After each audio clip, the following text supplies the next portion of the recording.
Welcome back. I'm Jack Bradley. The Trump administration today designated German-based Antifa Ost and 3 other violent Antifa groups in Italy and Greece as specially designated global terrorists, with intentions to designate all 4 groups as foreign terrorist organizations. Joining me now to discuss is Jason Palmer, co-founder of Together, and Denise Gitsham, News Nation political contributor. Thank you both very much for coming on tonight. Secretary of State Marco Rubio announcing today that 4 Europe-based groups will be designated as terrorist organizations as part of the administration's efforts to confront Antifa. Denise, is it necessary for the U.S. to combat Antifa beyond U.S. borders?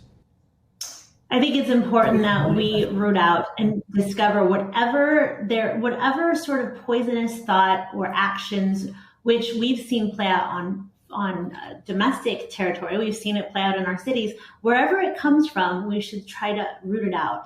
And I think that going beyond our borders, if that's where things are being funded, if there's any connection or inspiration from those in other countries, as long as we're working in conjunction with the authorities in the other countries to ensure that we're not stepping over sort of territorial boundaries and really the laws of other lands. I think we need to work diplomatically to address it. And that's why I think Secretary of State Rubio is going to be the one that spearheads all of these efforts. And ask you the same question. Do you think it's important for the Trump administration to address the Antifa threat beyond the border? Yeah, I actually do think that this is a good thing for the Trump administration to do. There are right-wing groups and left-wing groups that are engaged in terrorist activities all over the world, and we shouldn't be focused on their ideology, which part of the political spectrum it's from. We should be focused on if they're committing violent acts against their civilians, against their populations. We need to designate those groups wherever they may be. It is worth mentioning that right-leaning groups commit about 3 times as much violence as left-leaning groups. But part of why I ran for president as someone in the center is that we really should be making sure that the crazies on both sides of the spectrum are not the ones that we're listening to. But first, turning to the White House, President Trump is preparing for a cross-country economic tour focused on affordability. Jason, the White House is projecting a return to 3 to 4% growth by early 2026. Do you think Republicans have a persuasive economic message on affordability? Finally focusing on affordability. It is the number one thing that Americans have been saying they're concerned about for the last 2 years, actually even longer than that, quite honestly. And I think President Trump is going to have a hard time making that case, though. Yeah, I do think that Americans are feeling a lot of difficulty with regards to economic mobility and prices of so many things, a lot of which is caused by the tariffs that President Trump and his administration have been pushing. Those tariffs, the latest research I saw showed that 91% of tariffs that are in fact, put on foreign products actually end up raising not just the products from foreign countries that come to the U.S., but also U.S. producers raise their prices as well. So I think President Trump going around the country and talking about affordability is great. I would love it if he actually focused a little bit more on the policy side of things, reducing those tariffs, looking for other ways to bring down costs and make life more affordable for Americans. Denise, I want to get your thoughts on this. How is the White House planning to sell this economic message, especially on the affordability of healthcare? I think one big step they need to take, and they should have done a long time ago, is addressing it head on.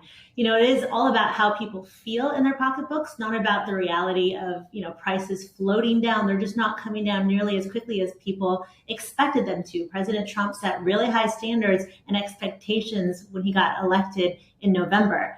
And frankly, the economy just takes a lot longer to adjust to slashed regulations and doing all the right things to bring inflationary pressure down. Now, we have seen a huge drop in the inflation rate from 9% under President Biden to right around 3% under Trump, but that doesn't translate to what people think about dropping prices, right? Prices are still rising, inflation's there, prices are rising, and inflation's always there.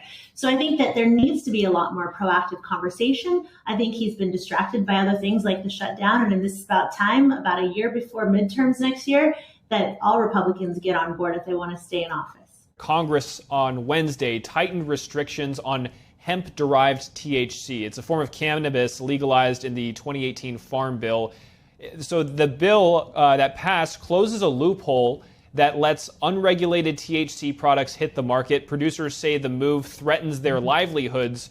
Jason, are these new restrictions appropriate, and what impact could they have? No, these new restrictions are not appropriate. I mean, hemp is growing as a crop in America. It's actually a very rapidly growing crop for a number of people. There's medicinal marijuana now in more than 40 states. People can use it for recreational purposes in almost 30 states now. And although I'm not a marijuana user, it's really not for me. This is a fast-growing crop in America, and it does have many medicinal uses. As best as I can tell from what I've seen of the legislation, I think this goes too far. There's a reason why many farmers are opposed to it. And I think this actually will be overturned and turned back in the next 3 months because of pressure from the farm lobby. Well, those concerned about it, like Senator Mitch McConnell, says that companies are turning legal hemp THC into intoxicating products marketed to kids as candy in candy-like packaging. Denise, will these new restrictions effectively close that loophole? I know, I think you're right. I mean, any responsible person would say that marketing THC sort of based candies is probably not a great thing for children. But I think it's interesting that Mitch McConnell was the one that closed this loophole because he was the one that opened it in the first place in the Farm Bill in 2018. Hemp was actually regulated by the DEA until that Farm Bill in 2018, and he pushed it hard because in Kentucky, it's a huge crop. And so the fact that there's a saying actually in Washington that pigs get fat and hogs go to slaughter, when an industry doesn't regulate itself and tries to play cute and undermine the very legislative intent, which is to allow for legal uses that had nothing to do with THC. The reason marijuana is regulated differently from hemp is because of THC levels. And so if an industry within the hemp industry, what they did is they try to make it like marijuana in its use of THC, in its extraction of THC, and then sell it to children with higher levels of THC. And that's just not a good idea. They got cute, they didn't self-regulate, and this is the price they're going to pay.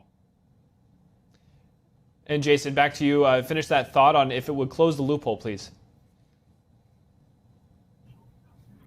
Yeah, I mean, there are aspects of the regulation that should go through and should stay. We don't want any children having access to any substances like THC and all the other drugs that are regulated because of the fact that they have effects on brain chemistry, effects on child development.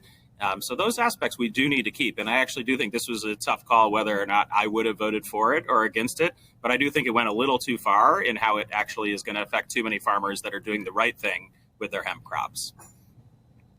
All right, Jason Palmer, Denise Gitsham, thank you both very much for sharing your insights with us here today.